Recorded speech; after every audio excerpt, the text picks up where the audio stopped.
Well, we've done quite a number on what used to be Regina's. The restaurant formerly known as Regina's is rather different. All opened up.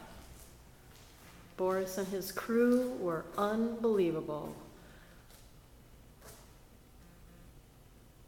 That's where we took down the center walls, the drop ceiling grid we still have, the lights we still have. We didn't have to do any of the stuff we were afraid of having to do up there.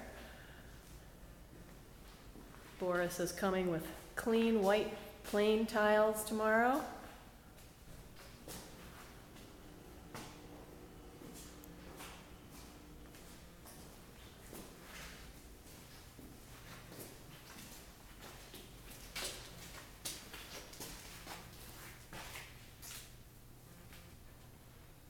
I talked to your dad earlier, Yeah? and I said, boy, this is fun. They have no more walls in the middle. He said, already? This was at noon.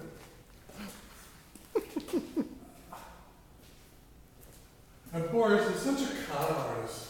He says, I don't know for Tuesday. He really, yeah, I mean, he was funny. Look what he did today.